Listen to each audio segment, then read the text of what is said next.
Guillermo is away today, so she asked if I would chair, and I accepted. So why don't we go ahead and let's see. We do the do we do the acknowledgement first, or we do the roll call and then I go Yes. with the acknowledgement. Okay, so I'll start with you, Commissioner Chow.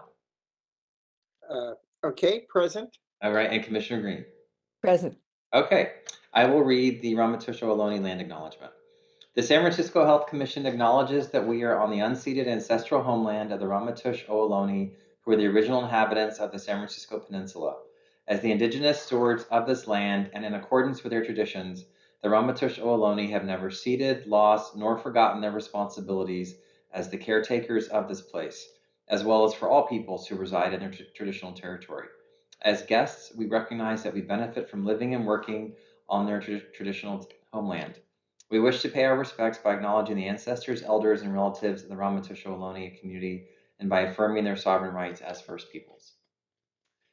Commissioner Chow, shall I call the agenda items for you? Yes, please, and that'd be a lot easier because we have the agenda bound here. So. Oh, sure, absolutely. So the second item on the agenda is the approval of the minutes of the January 11th meeting. Thank you. So we're prepared for a motion for approval of the minutes. So moved. And I would second it. And that should, public comment. Yes, I would say there is a caller on the line. I'm not sure if it's a staff member. Oh, it looks like there's a hand up. So caller, if your hand is up, this is for a comment only on the minutes of the meeting of January 11th. I'm realizing that I have an issue there. So I'm going to unmute you, caller, and put 2 minutes on the timer. Let me grab this. I didn't realize there's going to be 1 second. For each agenda item, members of the public will have an opportunity to make comment for up to 2 minutes on that agenda item. The public comment process is designed to invite input and feedback from individuals in the community. However, the process does not allow questions to be answered in the meeting or for members of the public to engage in back and forth conversations with the commissioners. The commissioners do consider comments from members of the public when discussing an item and making a request to DPH. All right, let's see. Caller, I am unmuting you. Are you there, caller? Hi, Mark. It's Patrick Manette-Shaw. I'm actually dialing in to comment on agenda item 3, general public comment. Sorry. Okay. No, that's okay. I'll hold that and we'll get back to you. Thank you very much for letting us know. All right, Commissioner. So since you both made a motion and seconded it, then that does mean that you all have approved it on the remote, based on the remote meeting rules. And we can now go to item 3, which is general public comment. And of course, we have a commenter. I need to read a different statement for general public comment. At this time, members of the public may address the commission on items of interest to the public that are within the subject matter jurisdiction of the commission, but are not on this agenda, this meeting agenda. Each member of the public may address the commission for up to 2 minutes. The Brown Act forbids a commission from taking action on discussing any item not appearing on the posted agenda, including those raised during public comment. Okie doke. So, Mr. Manette-Shaw, I've unmuted you. You've got 2 minutes. Okay, thank you, Mark. I'm Patrick Manette-Shaw. In November 2013, Commissioner David Sanchez agreed Laguna Honda and SFGH would begin reporting out-of-county discharge data, and did so in January of 2014. DPH has continued providing that data all the way up through December 31st, 2019. I submitted a records request in July 2020 requesting data for January 1st through June 30th, 2020, but DPH records staff claimed that EPIC, quote, does not track out-of-county discharges, end quote. That's preposterous. This $167 million database contains discharge notes with facility names and the cities of discharge. If a city does not equal San Francisco, it's obviously an out-of-county discharge.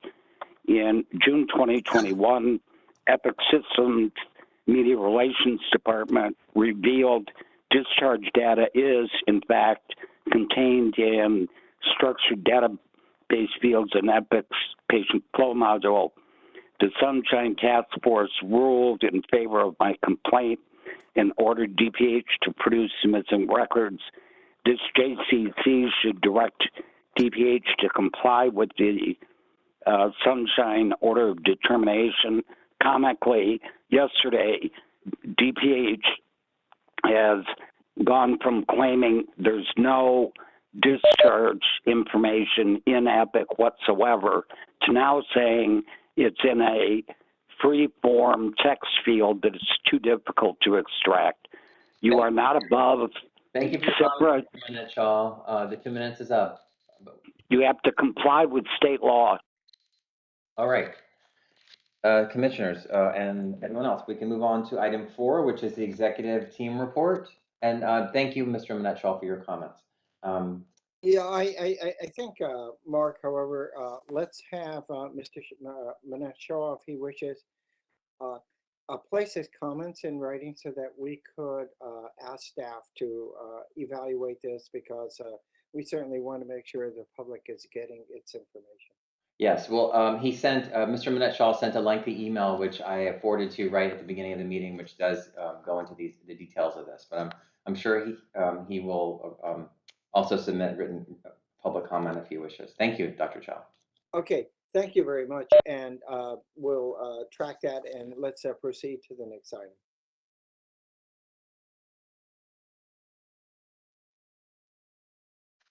Next item is the executive team report, item 4. Good evening, commissioners. Good evening, Mark, and good evening, Laguna Honda team. It's nice to see you all. Zoe, if you could proceed to slide 4. And I just want to make sure that everybody can see these numbers well. A head nod would be great. It looks good. Great, excellent. All right, so January 2022 was an extraordinary month as it relates to COVID-19. There were 275 total cases during the month of January, compared to 175 and 190 during the entire years for 2020 and 2021, respectively. So during January, we experienced double-digit cases on a daily basis. This obviously made for a very challenging month, but fortunately, the severity of those cases remained very low. Next slide, please.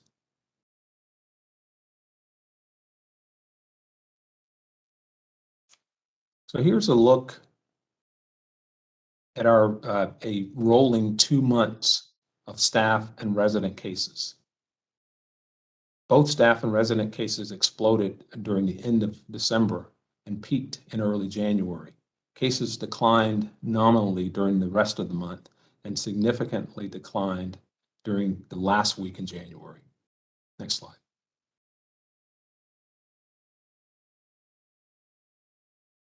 So it appears that we are through the worst of the Omicron surge. This is reflected in our staff positivity rate of 12% on January 7th. And that went down to 1% on January 31.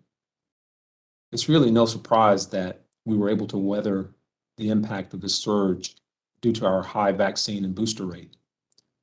Despite the high case count, our residents are recovering very effectively with minimal disruptions to our operations. For example, we were able to resume Outer and Pass on February 7th, and we continue to support visitation. Despite the reduction in cases, our surge response plan remains in effect, which includes continuing to test residents and staff twice a week and mandatory testing of visitors. Next slide. So as I mentioned, the vaccine and boosters have been the keys to our success, with 81% of our staff and 86% of our residents fully vaccinated. I'm really proud of the fact that Laguna Honda has consistently demonstrated an extraordinary ability to respond during times of challenge. Our highly successful vaccine rate is just one example of this great team effort. And with that, I will hand over to Naz for a quick quality update.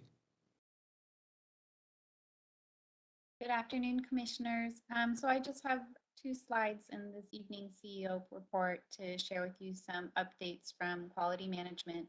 The first slide here is highlighting our performance improvement team, or we like to call them our proactive arm in our department. We spoke a little bit about them during the QM presentation in September, I believe it was. But this slide more formally introduces the team as it looks now. So Elizabeth Schindler is the Director of Performance Improvement, and she has 4 performance improvement specialists on her team. Rebecca Matthew, Whitley Lucas, Lizzie Jekanowski, and Kabiru Ohaikiri. And they each have particular unit assignments throughout the facility. The expectation is that they are partners within the hospital specifically for these units. And they round on these units. The hope is that it will get to a point of daily, but at a minimum weekly. And they partner with the resident care teams. They support them in any questions they might have. They share with them their health metrics, go over performance improvement opportunities with them, and also are just kind of their touch point to the QM department. Next slide, please. And then this slide highlights our first quarterly QM newsletter that just went out the other day. You should have received the email of this to see the whole newsletter. A shout out to Zoe Harris, who really helped capture my vision to send this out.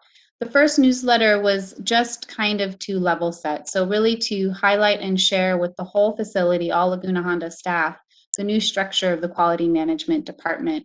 And a really high level summary of the presentation you received in September. So it introduces the teams, the leaders of those teams, our guiding principles, and our goals for our new department. The aim is to have a newsletter every quarter. And really the next kind of iterations of this will be supporting highlights from each teams. So for example, risk management might highlight the process to submit a medical probate. Regulatory affairs might highlight new survey readiness tools. Infection control, any new protocols in place, performance improvement, any data they might want to share.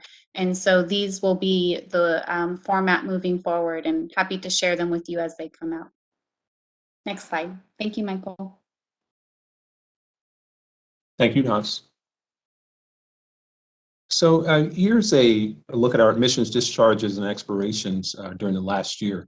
Obviously, our patient flow was minimized significantly during January as we temporarily halted admissions.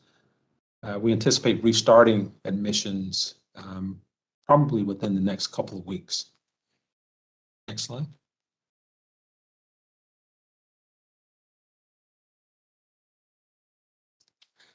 So here I'd like to welcome 3 new additions to our nursing leadership team. Those members are Acting Float Nurse Manager Yolanda Huertas, AM Float Nurse Manager Mark Bernard, and South 2 Nurse Manager Sheila Zarate. These new team members came to us via internal and external recruiting efforts. So we're very happy that we were able to get new individuals from both internal and external efforts. And they were selected due to their experience, obviously their vast experience and education. So we're very pleased to have Sheila, Mark, and Yolanda on the team. Next slide. So our equity work continues to evolve. Our Racial Equity Action Council continues to meet on a monthly basis. The council has focused on achieving representation from virtually every hospital department. We haven't gotten a full representation, but we're very close, so that effort will continue. The team recently conducted an equity-focused strategic planning session in January. During that session, there were 4 areas of focus. that were identified for our 2022 A3. And those areas were workforce equity, health outcomes, sustainability, and community engagement. We also piloted a communication training for our nursing leadership to help build cross-cultural communication skills among that group. And the first of 3 sessions for this training included participation of 25 nurse managers and directors. So that was very successful. Next slide. So, and finally, I'd like to formally, with our chief nursing officer being out on extended leave, I've wanted to take this opportunity to formally introduce Edward Gina as our acting chief nursing officer. So Ed really has been a member of the Laguna Honda team for quite some time. Ed joined Laguna Honda as a nurse manager back in 2011. And within a couple of years, he was already promoted to nursing director of quality.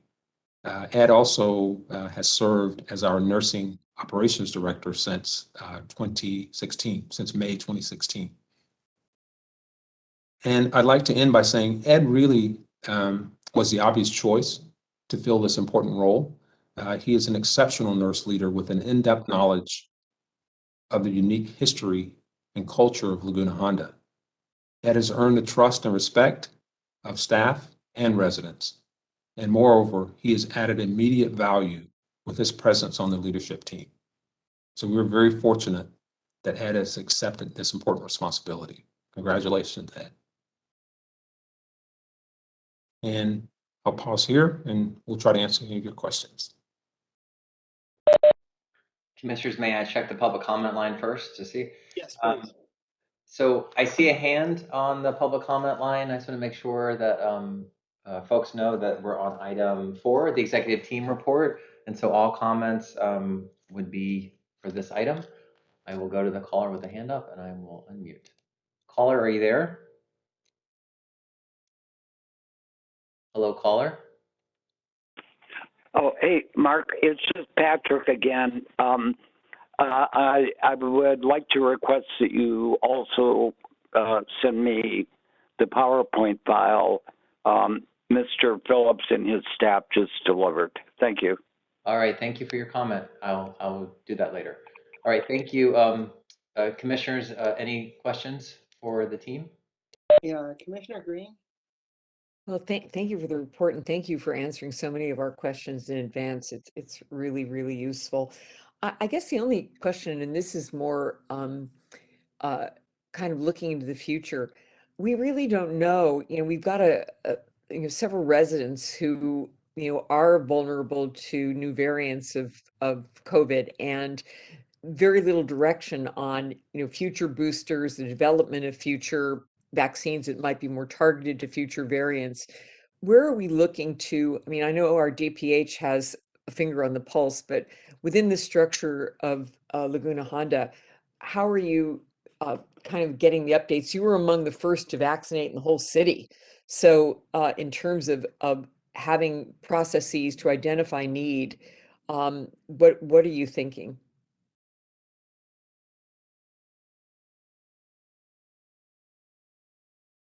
Dr. Hathaway, I don't know if you may want to take that. I wanted to make sure that I didn't want to cut you off first, Michael. So funny you asked, Dr. Green, after there's been a lot of discussions amongst the medical staff and pharmacy about the second booster or a 4th dose. Currently right now, CDC has put out some recommendations for that 4th dose for certain individuals that are immunocompromised and such. We haven't gotten the green light per se from San Francisco DPH if we want to go this route. I foresee in the near future that we will likely go this route, but we usually get direction of the rollout of any vaccine, whether it be the first booster or this possible second booster, from our DPH partners. We do have a lot of, there's the outbreak management team. There's actually a booster task force that spearheads the planning phase. And once they give us that green light that we will be heading in this direction, we will go ahead and start to implement it. We already have a somewhat plan in place with pharmacy for the residents. It's harder to plan, it takes a lot more effort to plan for the staff, only because of the size of our staff is over 1,000. I think right now the focus is ensuring that everybody gets the first booster first for the staff, and then moving forward with the second booster. Right now, it's still, unsure which population will get the second booster, and then, whether it be Pfizer versus Moderna, and so on and so forth. That's still being worked out. Well, thank you. Because, when you think about that 6-month interval, which is what they focused on in the past, that would be, for many who were in the vanguard of that booster, it'll be March. So, and the definition of immunocompromise in many instances is a little bit squishy. So, thinking about the residents and how well you've done to date, it would seem like, you'd want to err on the side of being more expansive rather than less so in trying to figure this out. So I thank you so much for that. And I'm just reassured to know that people are being very proactive and thinking about this, because after all, we're in uncharted territory right now when it comes to, what's next, both from a variant perspective as well as from, boosters. We don't know what 3 shots does in terms of long-term immunity. So thanks. I'm really reassured. Right. That's an interesting question because this afternoon on the CMA DHS webinar that is sponsored by CMA DHS, which they hold monthly, they actually had a question, and Dr. Erica Pan from the state had indicated that while they were studying and getting information on this, that the stated the information at the moment, and they noted that they follow federal guidelines, and of course, here we're talking about following the state guidelines, and they're talking about waiting for the federal guidelines.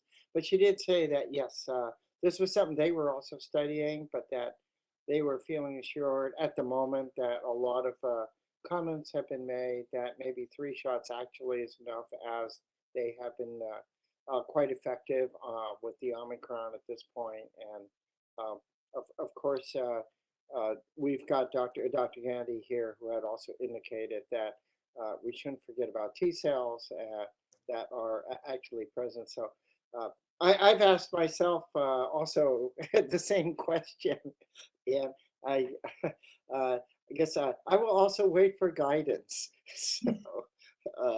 So this is certainly a question in everybody's mind. I think I think like Commissioner Green had noted, that it's great that you guys are really also thinking, because remember, this is just a wonderful opportunity for us to also then not only take the advice, but demonstrate that the advice does or doesn't work well, right? And so far, it's been positive.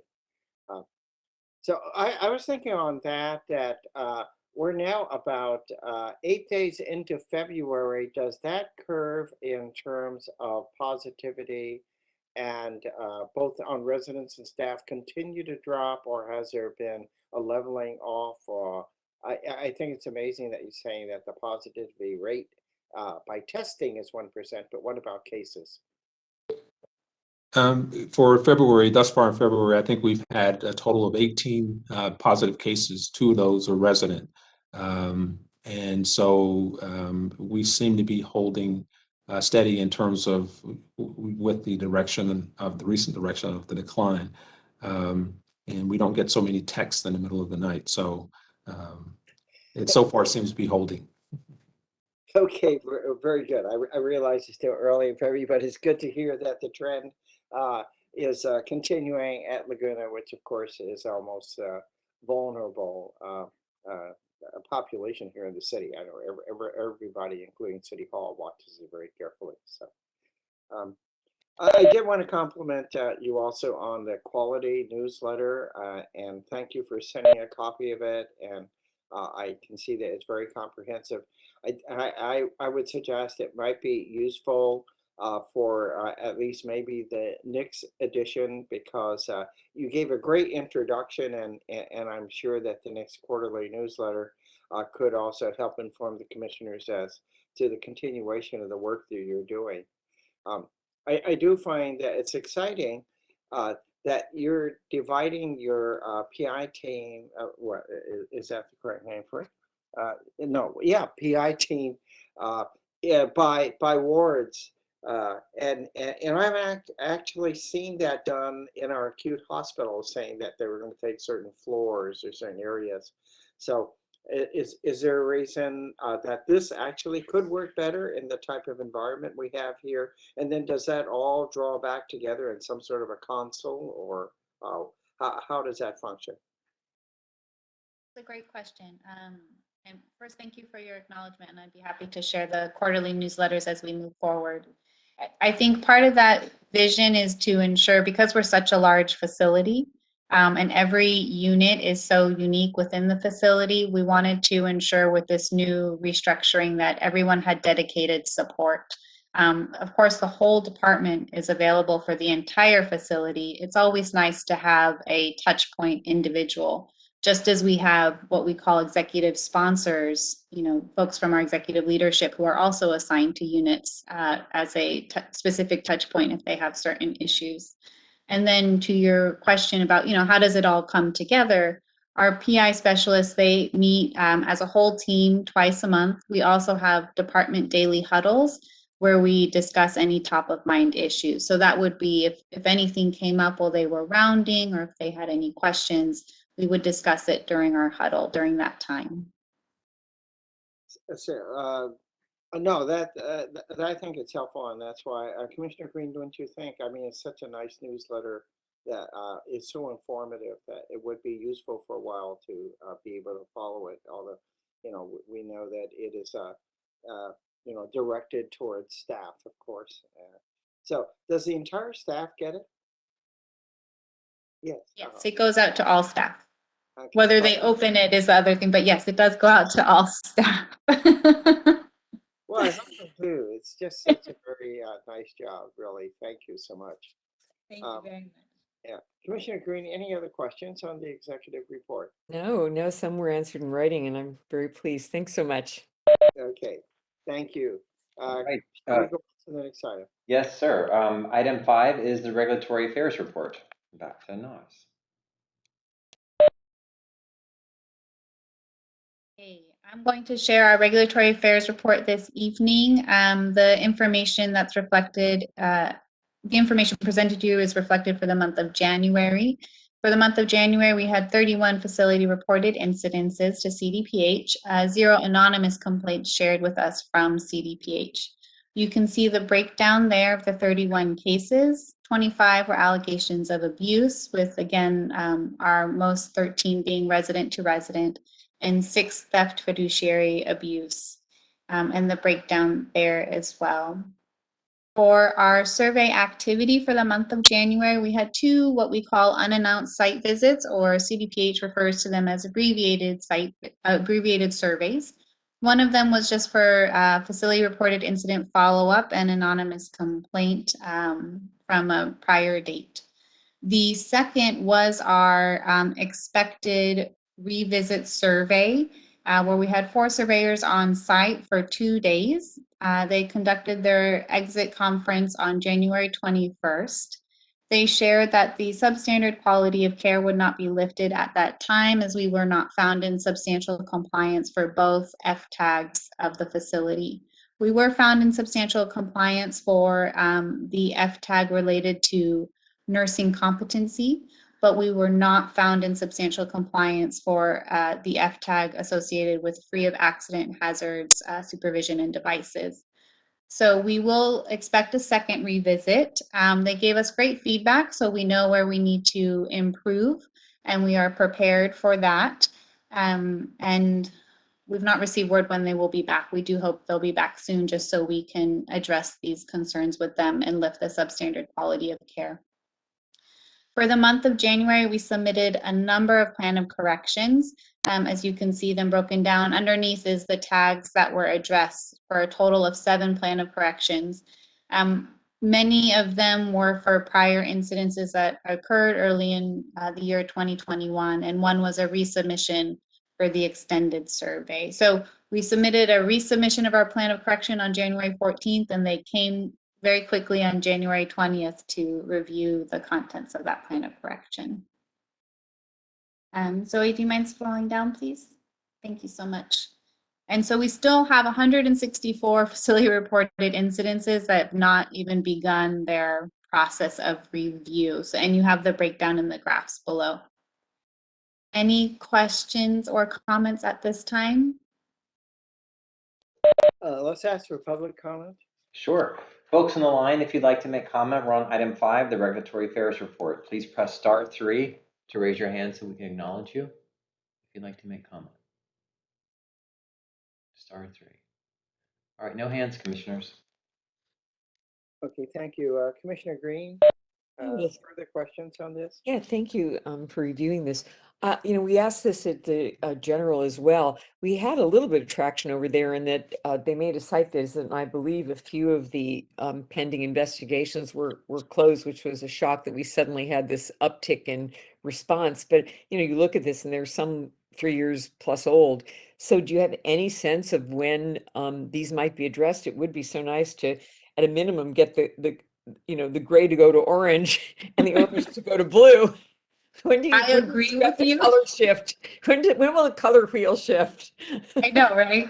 It's slowly moving that way. You can see it a little bit there on the graph, but we keep hearing from them that it's their number one priority to close all pending deficiencies or facility reported incidences. Some facilities have incidences that are far older than ours, as we've learned in some of these facility-wide, national-wide calls that we have, statewide calls.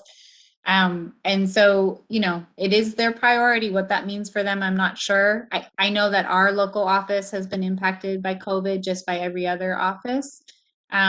One thing to note, beginning in January, goodness, I think it was January 17th, they rolled out an electronic platform. Part of that is also to hope that they can close these out much quicker. It'll be a way for us to submit documents to them and also for them to submit any deficiency notices and then facilities to submit plan of corrections. So unfortunately, there's no, regulation requirement that they have to close things out within a certain period of time. I joke it'd be nice if there was a statute of limitation for facility reported incidences, but there's not at this time. Do you have any sense for how often, pre-pandemic, these required site visits to close out versus, just reporting, and where we stand on how many of these might close out without site visits, or how effective will this platform be in terms of accelerating the color change? That's a really good question. And it's often we see it's very dependent on the surveyor. There are some surveyors who they like to do everything electronically. They like everything submitted to them via email. And then there are surveyors, just as we had an individual who showed up at 4 p.m. on Friday, who wants to, do everything in person or see residents in person. So it's just person dependent. It's hard for us to predict their assignments, how they will delegate within their office. But usually when we know who it is, we know how they'll approach the case. Great, thank you. You're welcome. I thought that's a very good question, Commissioner Green.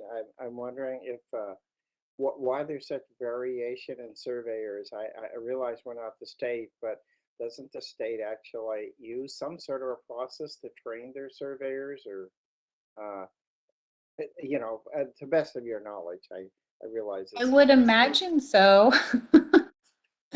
I'm not certain, to be honest. I think that they encourage them to do as much of the review as they can in their office. One, to respect the impact that COVID's had on facilities.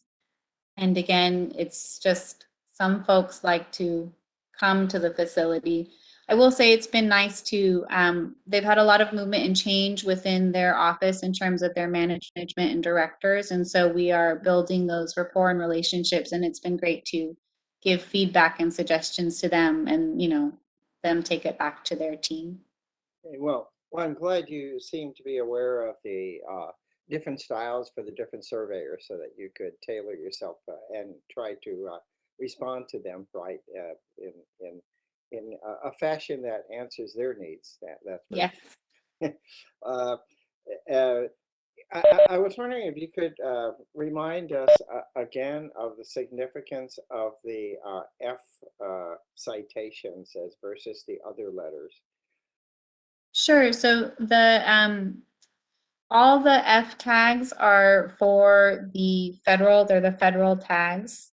The one that has the D tag that's specific to a survey that was done with the lab, that doesn't necessarily denote the severity. It's just the particular branch in which is providing the deficiency. So the F is just an association of kind of that is from the appendix which oversees the skilled nursing facility. So it's appendix PP in which in all of those are the F tags as we call them.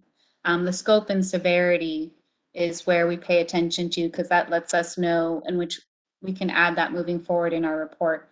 That helps us know a little bit of what is it going to look like on our end, for example, if it's going to be a substandard quality of care, or is it going to be an immediate jeopardy, or will there be any fines and penalties associated with it? Right, I think that would be helpful, Sure. and the reports continue to really be very easy to understand, and that would be one of the things that would be of use because the term substandard of care is so broad. Mm-hmm.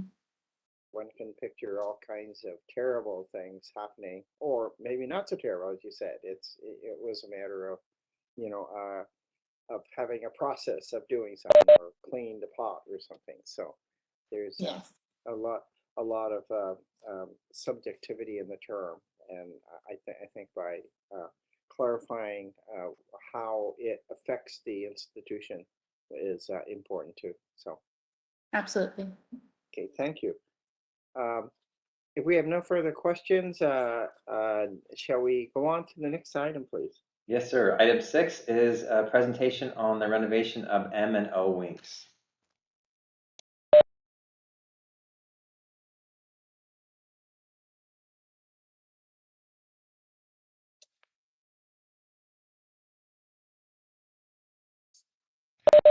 Diana, I'm not sure if you're trying to talk, but I will unmute you.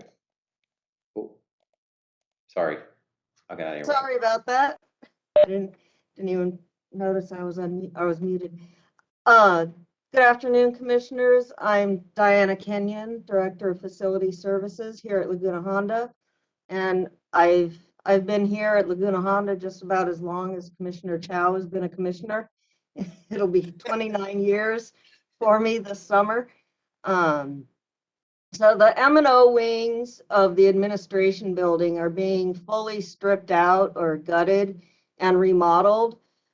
This capital project will renovate approximately 86,500 square feet of space to accommodate DPH staff who are currently working at 101 and other leased buildings downtown.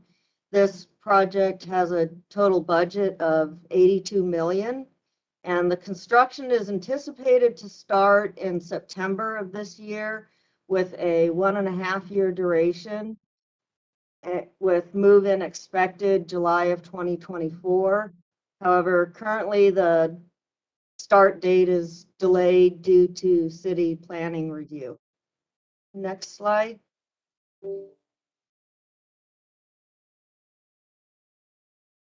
So the 5th floor east entrance area that was formerly the primary hospital entrance will be modified to meet current ADA requirements.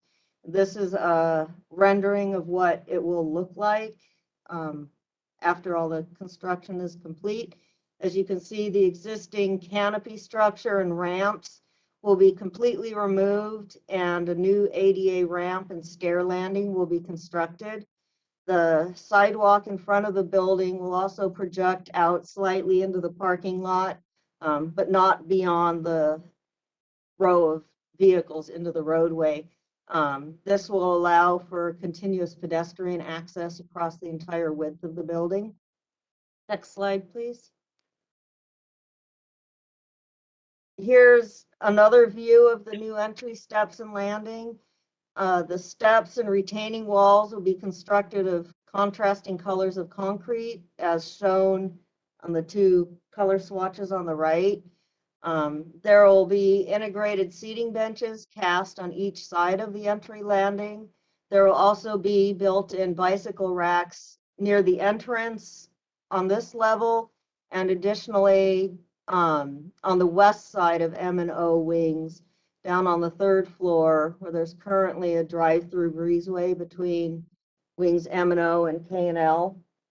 And the parking lot to the north of the entrance, or the right side as you're facing the building, will be completely regraded to meet ADA requirements, and the row of parking facing the building, that will all be fully ADA compliant. Next slide. So this is a view as you enter the building now from the parking lot. On the 5th floor, the entry foyer will be redesigned with a small waiting area to the left of the door as you enter. That's the view we're looking at. And then on the right of the entrance, there will be a security check-in desk in a similar alcove, kind of the view as if you're sitting in that alcove looking across. Next slide. And along the main corridors on the 4th through 7th floors, there will be new glass enclosed break rooms on the south side of the corridor. This will be located in the open space that currently we have our screening for the entrance on that level. And if you recall back when this was the hospital, this was one of our main congregating spaces for our residents with vending machines. And I think there's a jukebox so they could get snacks and commingle together. And then on the other side of the hallway, those will be new conference rooms on the north side. Next slide. And then the new break rooms on each floor will be equipped with a large refrigerator, 2 ADA accessible microwaves mounted under the counter, and a sink that is also ADA accessible at each end of the room. And then in the center, there'll be several tables for staff to eat. The little diagram to the right kind of shows that the layout of the refrigerator, the 2 microwaves. There'll be some drawers as well for people to put utensils and condiments. And underneath the sink will be ADA fully accessible, so there will be no cabinet under there. It'll be sloped to allow individuals in wheelchairs to access the sink, and then a small cabinet on the end. Next slide. So for reference, this is a kind of a spatial visualization of where these break rooms and conference rooms will be in relation to the entry lobby. So you can see, you come in off the 5th floor parking lot. There's the entrance lobby that I had shown in a previous slide, and then you continue down the corridor and you'll have the break rooms and conference rooms.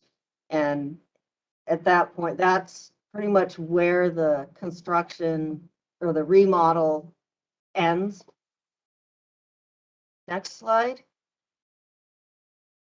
So who's moving in? So we're expecting staff from 101 Grove that are the Occupational Safety and Health Group, Contracts Administration, Human Resources, Payroll, and the Office of Compliance and Privacy Affairs. Additionally, IT that is currently scattered in numerous locations downtown. They will be consolidated here on our campus. as well as the KPO office. And this project is only renovating the M&O wings and corridor spaces as indicated in this diagram in orange. There's currently no plans or budget to renovate any additional wings in the building. Next slide. And that's the end of my little presentation. Great. Chair, we ask for public comment. Yes, thank you.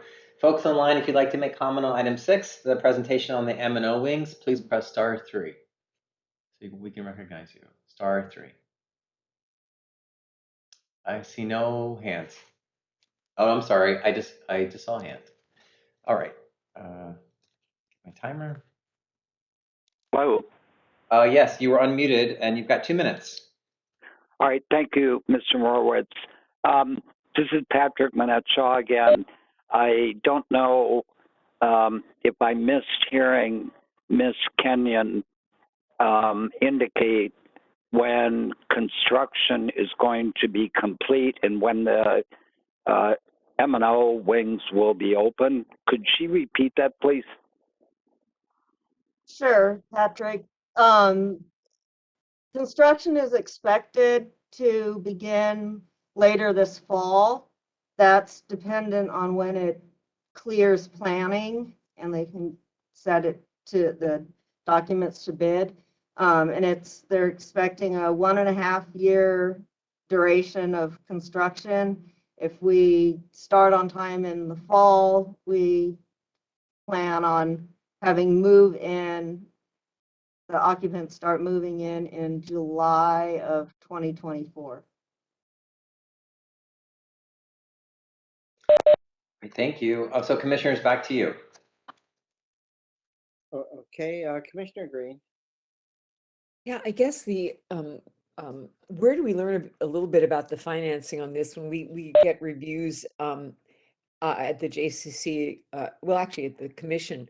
I know we talk about many of the buildings, but what's been brought up frequently is cost overruns and anticipating them in the face of all of these barriers. We heard quite a bit about the building of the research building on the general campus in particular, and some of the lessons learned and some of the potential pitfalls for the future. Is there anything with this, which isn't obviously a brand new building being renovated, but I mean being built, is there anything with this that you would anticipate that timeline would fall behind, or there'd be some surprising costs? I could find out. I'm just presenting it. There is a project manager assigned to this project for DPH.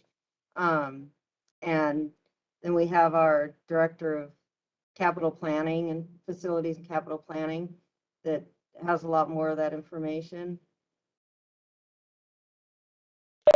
It might be just interesting as we get more updates to hear about it, or if there is anything that would create a delay, it would be useful for us to just hear about it in Yeah. this meeting, as opposed to just at the commission at large. We get so overwhelmed there with all the projects and all of these numbers that are a little hard to understand. Yeah, I can always come back if there's going to be significant changes to the budget or timeline, if that comes to be. Commissioner, if I may jump in, I will work with DPH staff and also the folks at the capital projects to figure out if we can do a dashboard or do quarterly updates or figure out a time frame for y'all, and then we'll come back and let you know what the plan is. Great. Well, that's great. Thanks so much. Yes, I'm glad Commissioner Green brought that up because I think we should treat this project like we have with some of the others in terms of even the renovation. $82 million is not inconsequential. And especially for Laguna, we need to be doing our due diligence. Examples have been given to us as in the past when we were doing it, but sometimes the public forgets that we actually were aware of the increasing costs of materials and the long delays in terms of completing our Laguna project. And of course, we're missing, as as you know, we're missing one whole tower, right, out of what almost looks like a duplication this year, increasing and shortages of materials and costs, right? So I think it would be good for us to get regular updates, have Mr. Morwich work out a schedule with you, and it would be similar to what we're doing at General, I would think. And I think that would help everybody in terms of the due diligence. You said that the conference rooms and the kitchens were or congregating rooms, because it's microwaves, would be on 2 of the floors. Then what will happen to those spaces on the other floors? It'll actually be on 4 floors, levels 4, 5, 6, and 7. 3rd floor is all mechanical space at this end of the building. And then 8th floor, it's kind of there's like a little penthouse area above that. It doesn't extend down the corridor. It's just a small area directly above the intersection of M and O. Oh, okay. So every floor will be looking like this. Is that? Yes, yes. That's the idea. Okay, That's I typical. misunderstood. Sorry.